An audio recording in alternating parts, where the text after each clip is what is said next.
It's Desiree, and I am here with the Poppies 4x6 stamp set. And we are going to pull out our alcohol markers. I haven't pulled them out in a while.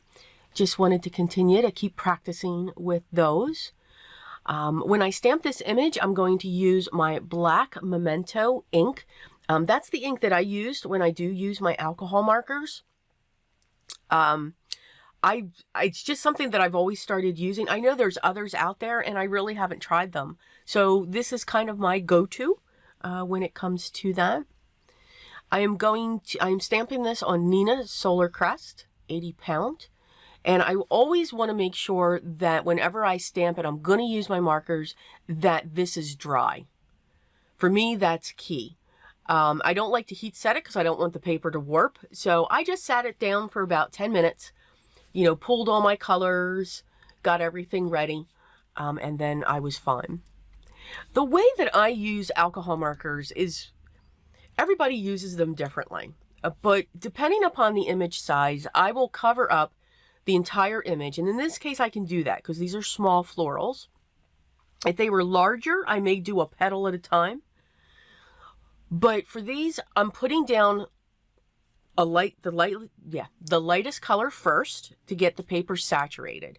Then I come in with the medium color. Then I come in with the absolute darkest color. And then I go back to the medium color. And then if I have to, I go back with the lightest color. So I do this wave. Now what's really funny, it's the same thing I do with colored pencils. 9 out of 10. Even like with leaves and petals, I put down the lightest color first. Then I go in with the medium. Then I go in with the dark. Then I go in with the crazy dark. And then I just reverse it coming out to make them blend. So I do the same thing with alcohol markers. And you can see that here. Now again, because these images are small, I can do the whole flower all at once. And you can see by letting the ink dry, I'm not getting, you know, bleeding going through, you know, a sense of black going through my florals. If I did, we would keep going. Absolutely. We would just keep going. The alcohol markers that I'm using are by Altenew.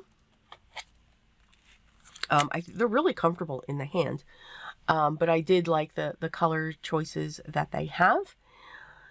And we're just going to fill that in. Now I'm going to show. So they don't really have a stem. I mean, some areas that they did, and I'll show you how I handle that. You know, flowers are flowers, you know, and this stamp set's great because it kind of gives you an idea of where your shadows should be because of the hatching, those fine lines within the flowers, which I think is great.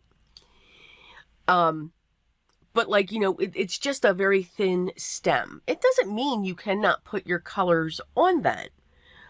So what I like to do is I take, I believe it's the mid-tone, and I'm just literally drawing over that to give a sense of a color. And then I'm coming in with the darkest at the top and the bottom, just to add a little bit of shading. I'm going to cut this panel down. Now this panel was cut down to be 4 3/4 by, and I'm actually measuring it now because I don't measure, by 3.5. All right, so it's like taking 3/4 out because this is going to be a landscape card that we're going to make. To give the sense of grass, all I'm doing is I'm going to take those 3 alcohol markers and very lightly, because you don't want to destroy the nib.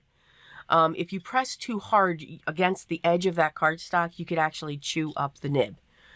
But very likely I go in first with the light color, again, getting that paper saturated, then coming in with the mid-tone every so often and only in certain areas. Again, it's going to bleed, it's going to fade. And then I come in with the darkest, especially where the stems of the flowers are coming down. All right, to just give that illusion that there's more leaves from those flowers underneath that. And that's all I do for grass. And it's great because it's so saturated, it does a great job just blending out. But again, it's a flicking motion, so you do want to see each of those blades of grass as well. Stamped the sentiment, wishing you a wonderful day, which I think is great because it can be for any type of celebration or just to say, hey, here's a little pick-me-up for you.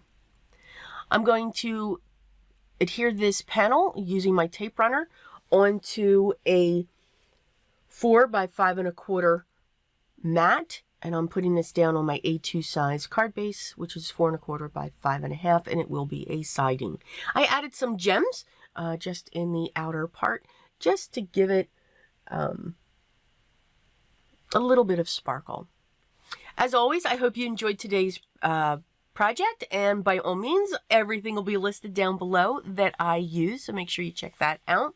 If you have any questions, leave those down below, and someone will get back to you as soon as we can, or I.